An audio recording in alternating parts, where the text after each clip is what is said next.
ngayong araw is nandito kami sa isang sushihan malapit dito sa amin. At yun, naisipan nga namin gawin tong video na to kasi mas makakapwesto kami dito para makapagkwento sa inyo dahil hindi rin namin kasama ngayon si Yukito.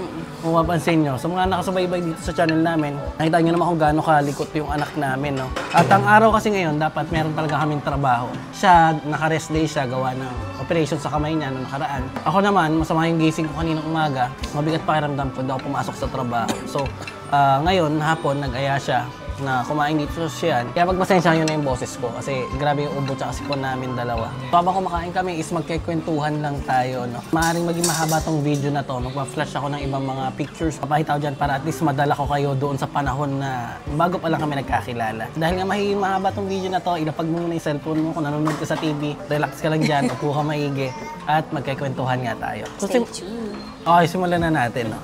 Kaya ako nasabi na parang kung merong nakatadhana sa'yo, talagang gagawa yung tadhana na magkita kami. Kasi ganito, kwento ko yung pinakaumpisa. So, ang story lang natin dito is yung kung paano kami nagkakilala, di ba? So, bago ako pumunta dito sa Japan, dapat 2015, andito na ako sa Japan. Yung tita ko nga na gusto kong paaralin ako dito sa Japan. Inaaya na ako noon. Pagka-graduate ng college, diretso na ako, punta na ako dito. So, naglakad na yung tita ko noon sa mga school dito. Ini-enroll niya na ako, na-interview na ako. Ang kulang ko na lang is mag-aral ng Japanese sa Pilipinas. At least 150 hours, yun yung requirements nun. Eh, masaya pa ako sa Pinas kasi meron akong trabaho. Nakapagtrabaho rin naman kasi kagad ako. Hindi ba, pagka first job mo, kumikita ka na ng pera, parang bata ka pa eh, di ba? Galing... Masaya ka, parang mapera ka na. Oo, parang kang mapera palagi kasi first time mo nagkaroon ng trabaho, nanggaling ka sa nangihingi ka na sa magulang mo, pinagkakasya mo yung binibigay lang sa'yo, tapos kumikita ka na ng libo. Makakita ka na 1,000, laki na ng pera sa'yo. Nung panahon ko lalo 500 nga lang, malaki na eh. Ngayon yata parang mababa na ang value ng 1,000 sa Pinas. Pero yun, may trabaho ko noon. Sabi ng tita ko, mag-enroll ako. Meron din mga TESDA naman, gano'n. Tapos meron mga private school. Tapos kaya ko naman din bayaran kasi nga may trabaho ko. Ang ginawa ko, ako nag-aaral, hindi ko tinuloy. Tapos hindi na ulit ako nakipag-usap sa tita ko.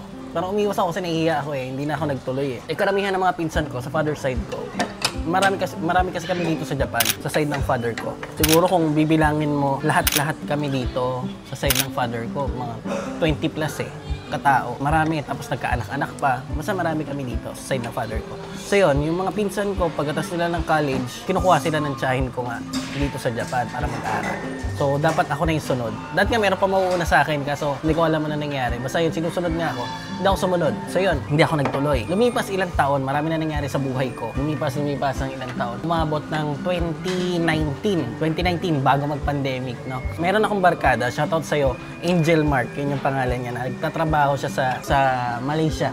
Barkada ko, babe. Tapos, nabuboard na ako sa buhay ko sa Pinas. Ulit-ulit na i-cycle. Sabi ko, punta kaya ako ng Malaysia. Gusto ko mag-testing na pumunta sa Malaysia. Eh, nagkataon yung barkada ko umuwi noon. Dumalaw sa akin. Sabi ko, tulungan mo ako kung paano proseso, paano ganyan. Ay, madali lang. Kasi doon parang, basta hindi ko na makabisado yung proseso. Basta tutulungan niya ako. Lalakad na ng papel. Hindi siya kasing hirap dito sa Japan na makapunta. Tapos English pa yung ginagamit nila doon, so hindi ka mag-a-adjust. Yun yung una ko talaga nilalakad noon. So, nagtatanong na ako sa kanya, paano ganyan. Doon ako naka-mindset talaga. Sabi ko, magma-Malaysia na lang ako. Para yun, maiba. Maka-try ng something na kakaiba. Hindi ko alam hindi ko na matandaan yung eksakto nangyayari. Basta, naisipan tumawag ng tita ko sa akin. Parang nangangamusta lang. Sa matagal na panahon na, hindi kami nag-uusap. Bigla siyang tumawag, nangangamusta. Tapos yun, sabi ko nga, plano ko na mag-try sa Malaysia, ganyan.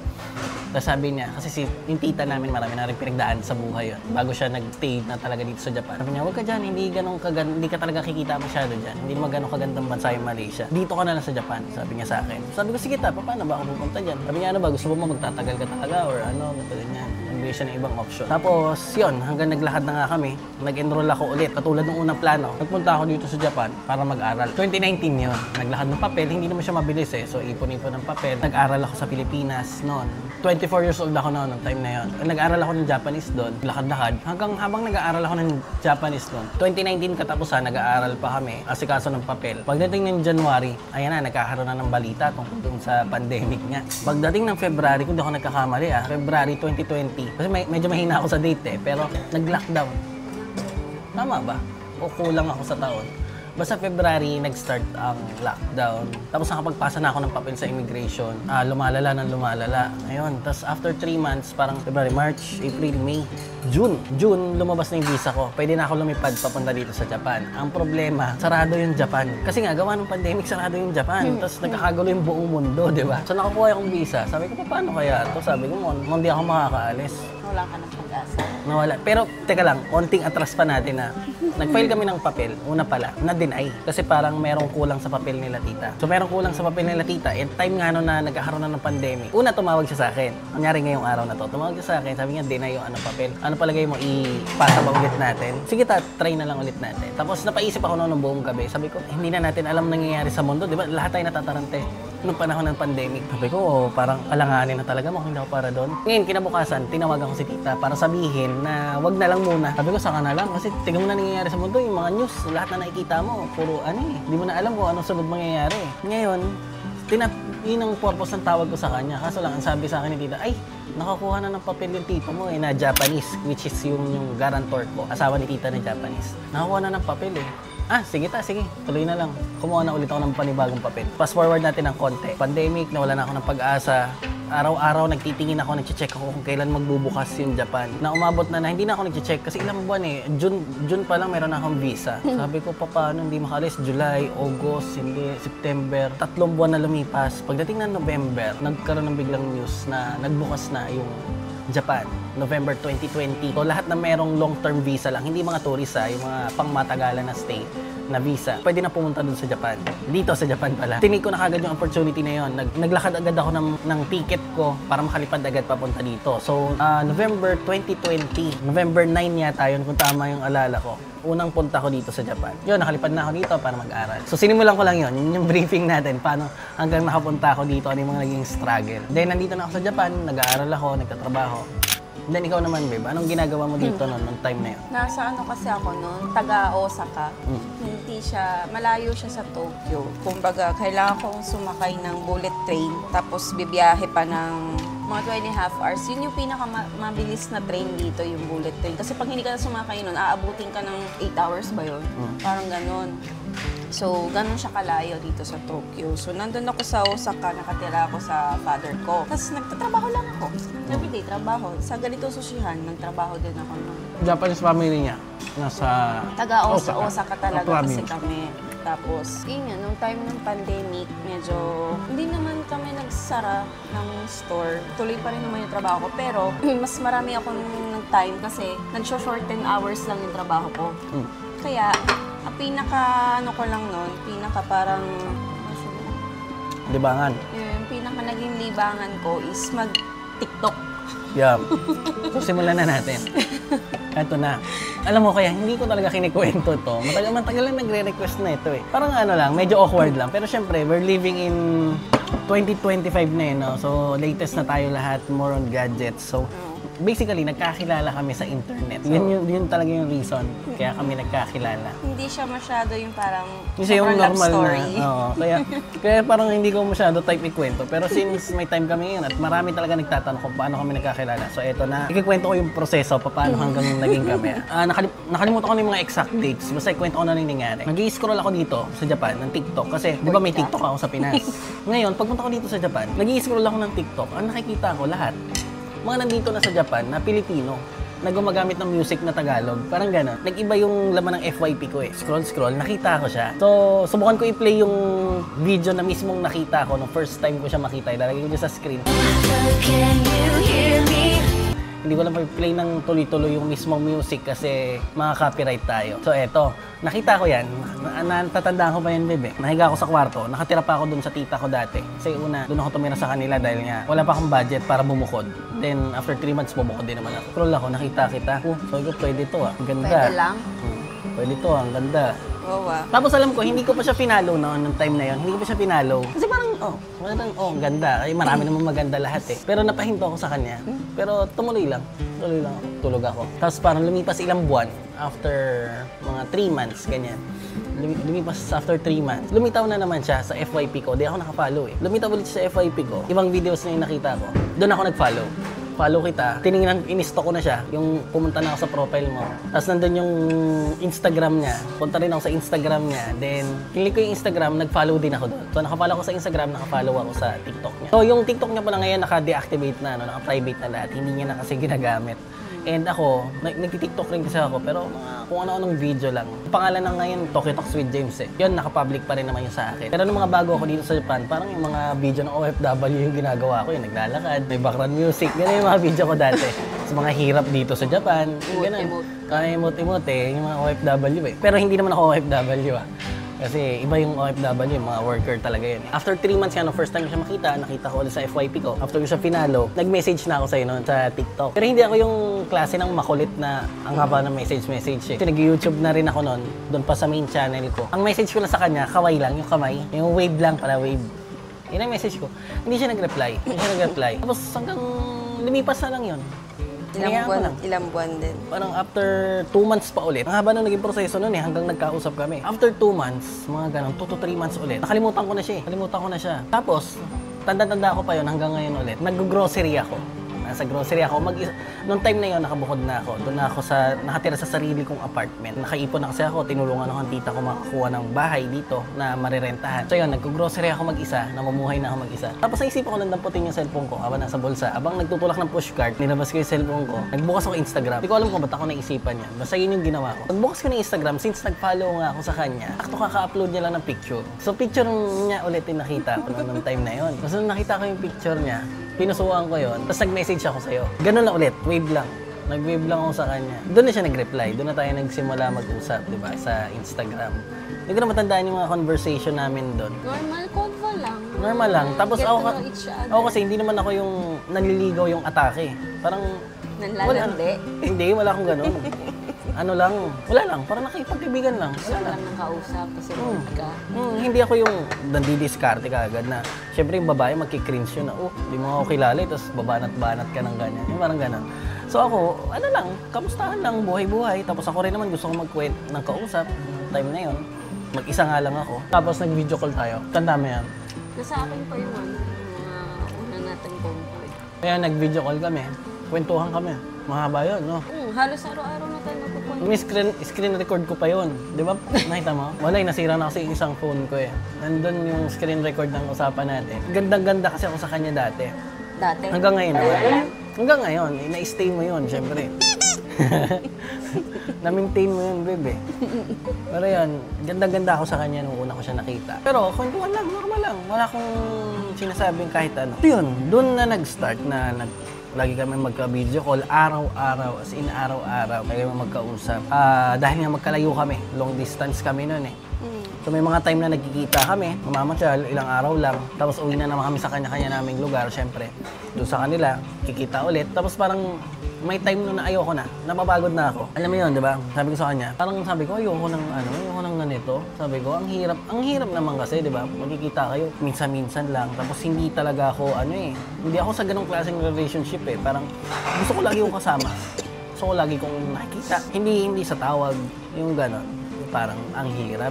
May time na parang nag-iisip na ako sa aming dalawa. Sabi ko parang alanganin, pagka ganito. Hanggang sa nakapag-desisyon siya na pumunta na sa akin at mag-stay. Nag-desisyon na kami, pinag-usapan namin dalawa na magsama na kami. Tingin ka. Ganda. Ganda. Nung time na yon. At saka nung time na yun, nag-aaral din pa ako sa school. Magkasama kami sa isang bahay. Maliit pa yung apartment ko noon dahil nga isang tao lang talaga yun eh. Hanggang nakagraduate ako sa Japanese school dito. Pagkatapos ng graduation ko, nag-ipon kami ng konti. Lumipat kami sa bahay na tinitirhan namin ngayon na mas malaki kasi yung upa doon. Pero mura na siya dahil nga tita ko yung may-ari noon. Pero yun, lumipat kami sa mas maluwag. Pinapunta ko dito yung kapatid ko. And yun, nagtuloy-tuloy na. Hanggang lumabas na si Yukito. So, kwento mo na lang yung kay Yukito naman. Nung una kasi, wala pa talaga kaming balak magka-baby. Kasi parang okay naman na kaming dalawa lang. Kaya lang, nagtagal-tagal, parang may kulang. Kasi laki na ng bahay namin, tapos kami lang dalawa, dumating yung kapatid niya. Araw-araw, trabaho, bahay, ganun-ganun lang kami. Tapos weekends, kagala, parang may kulang. Kaya napag-isipan na namin na mag-baby. I think nabuo si Yukito nung time na nag-tour kami sa Sapporo. na which is talagang nag-i-snow nun, talagang parang bumabagyo ng snow nung time na yon. Yung pangalan ni Yukito kasi dapat kasi Yuki means dito sa Japan is snow. Tapos, rabbit, yung to niya kasi yung kanji ng Japanese means rabbit. So, snow rabbit siya, yung ibig sabihin ng pangalan niya. Pero, summer siya pinanganak. Kaya marami nagtatanong, bakit Yuki? Bakit snow? Eh, since summer naman siya pinanganak. Kasi, nung nabuo si Yukito, nag-i-snow nung time na yon.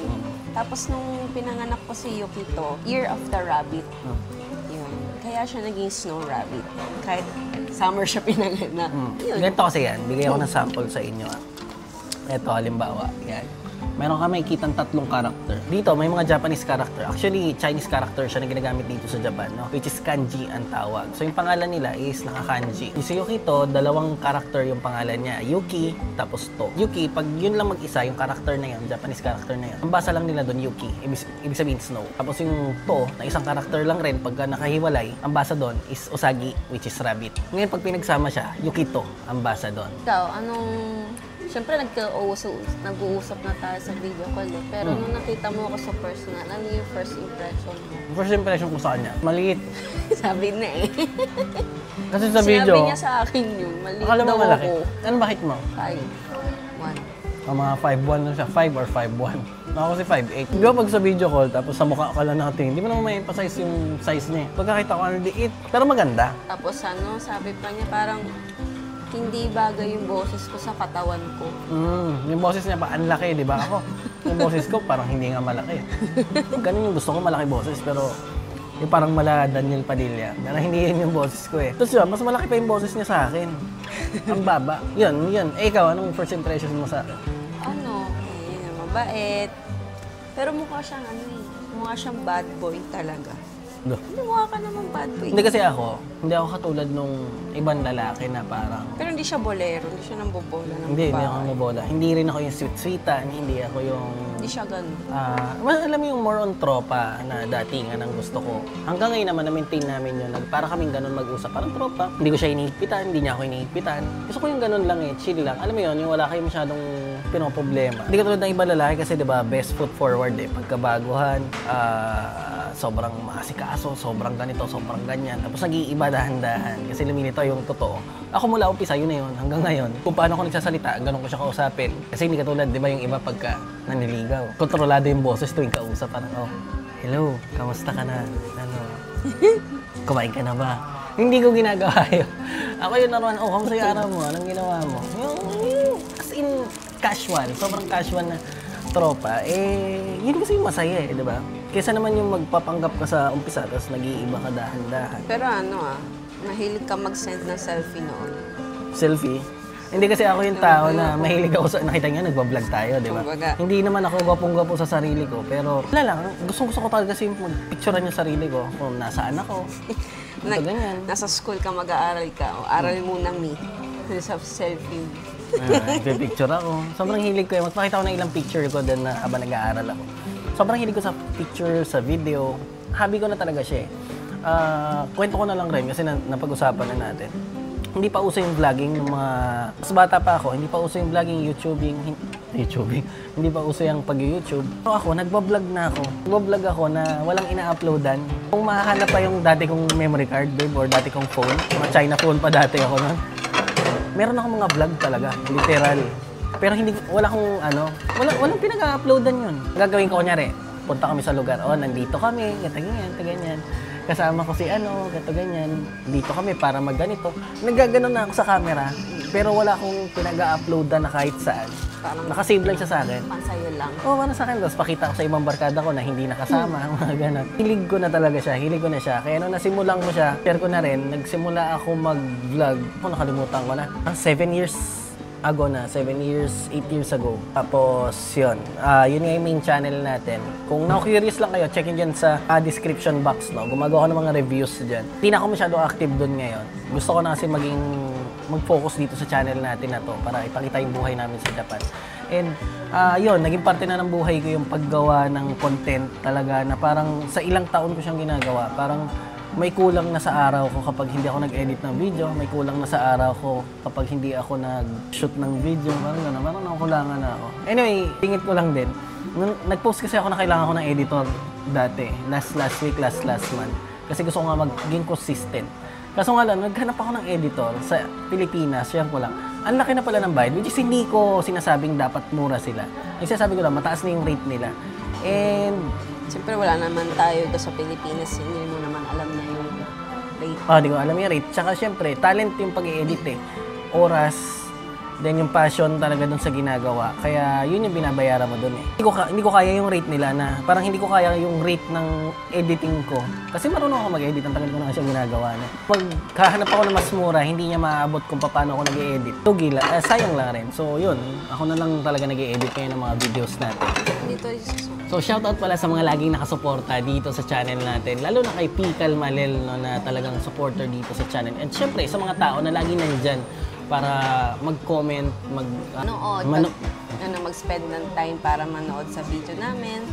Yung mga mag-comment, yun. Maraming salamat lahat sa inyo. Tsaka po, paki-subscribe na rin po. Baka lang nakalimutan niya, check niyo nakasubscribe na kayo. Dito ko na siguro tatapusin itong video na to. Maraming salamat sa panonood. Kita ko sila tayo sa sunod na video.